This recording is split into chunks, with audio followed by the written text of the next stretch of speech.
Okay, I'm going to give you some more options here. Like we talked about, don't take any single person's word for anything, especially in the weird and wacky world of self-defense. I've been taught a lot of these in combat sambo, in Brazilian Jiu-Jitsu, in the different Israeli systems, Krav Maga and so forth. And there's a lot of good approaches. As long as the approach follows those concepts that we talked about, it's probably viable. So in the end, it's going to be up to you. Now here's one that's a little bit different and is still along the same lines, and the difference is it's an old school approach. I'm going to work directly against the wrist. This was one of the standard ones for the head threat taught at one of the Brazilian Jiu-Jitsu schools that specialized in self-defense. Now, something that I want to talk about is one of the disadvantages of the new school approach, where we're working directly against the gun, is we're assuming that we have a long barreled or a long slide pistol. And that happens a lot. This is designed after a Beretta, standard U.S. military, many police and other peace officers are issued with these and use them. They're very common, long-slided 9mm autoloaders all over North America. But they're not the only kind of guns out there. And in the old days, you saw, you know, if you watch television from the 70s, all the police carried little snub-nosed 38s. And that was probably reflected in what people were buying in the sporting goods stores and carrying. So the problem if you have a smaller pistol is there's no barrel to work against. So it's not always a tactical decision against whether you want to do an old school approach or a new school. You may not have a large enough gun. Now that doesn't happen. Again, these guns are very popular. They're all over the world. But you can't assume you're always going to have this long slide to work against. So this is another reason why we have the old school approach where we're working directly against the wrist, okay? Now, another thing here is we talked about the field of fire. In this case, he's a street thug and he's got his finger on the trigger, and maybe he's, you know, he's twitchy and itchy, and he's got the classic itchy trigger finger. This approach I like, and when we did simulations with different weapons and stuff, if I fear that there's going to be a discharge, I want to use that discharge to my advantage. This is how we started to design this one. It's not quite the same as we were taught originally, but it works really well.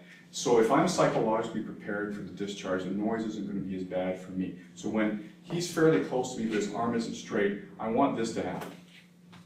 Boom! Now, if there's a discharge now, he's in the field of fire. That blast hopefully is going to blind him, wreck his eyes, and certainly is going to give him that concussive effect, okay? So that's the first step, is sometimes when the situation's right, this is in my face, but his arm is bent, which means it's not at its strongest. I have a very good opportunity to push that into his face, all right? So that's now a tactical decision. If he's itchy and twitchy here, oh man, I'm going to use that discharge to my advantage. Okay, now the second hand is going to be right behind the first one. I'm exaggerating the time lag here, but you know, there's just enough time for boom. Then your second hand goes on top. Once again, if it didn't go off, okay, well my hand is on my thumb is on the hammer, so maybe I can prevent a secondary discharge. And now we strip it out with an elbow is the classic technique. Now I've got it in my hand. Once again, in this position, you're not going to worry about trying to use it as a firearm. Start beating them with it there. Anyone who's never actually held a real firearm, go down to the sporting goods store. You have to become familiar with them. You know, when I used to have, I owned and kept mine at home, and you know, I was surprised there were people that I knew who'd never held a real firearm in their hands. They'd ask me to see it, so I'd give it to them, and invariably, 90% of the time, the first thing a person said when they picked it up was,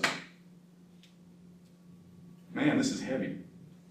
You don't realize that they are chunks of steel. They're high-tempered steel because they have to absorb what is basically a miniature cannon. There's a cannon discharge going off inside. So real firearms, you know, now I get the Glocks that are made out of plastic, but basically any old school firearm, the Colt 45s, the 911s, even the Berettas, they're heavy. You start hitting somebody in the head like this is much better than any punch or kick you're ever going to throw. All right, so that being said, let's look at this again. This time, for whatever tactical reasons, I fear there's going to be a discharge, so both psychologically and tactically, I want to use this discharge as to my advantage. So I'm going to push it into his face and then get my hand over top. From here, it's an elbowing motion, okay?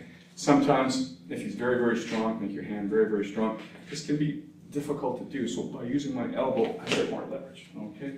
That's something that we designed through simulations. It wasn't taught in the original school, because most of the time, if you get this far, everything's going to be boom.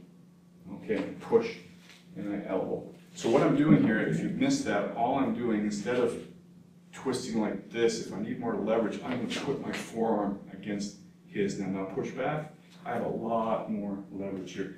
It looks awkward on camera maybe, but it's just the way your arm is built. In this position, my leverage is all from here. Make your hand strong and push back against me. I'm getting a good twist here, but it's hard, and I'm working against his thumb. He's not very heavy. Once I let my arm bend like this, I'm getting a secondary lever against here. So this is just something that we discovered through doing it, through looking at simulation. So how to get more leverage is important, okay? So we'll call this one the bent arm to the face. I'm going to do everything the same. I want to get as close as I can to the weapon. And when I go here, I want to push it into his head and then go here. Now, could I do it this way, the same way as the new school? You could, but the chance of the discharge has been greatly diminished when your hand is on the weapon because it probably opens the slide. That's one of the reasons why it's often a tactically good idea to grab the weapon because there's less chance it's going to go off.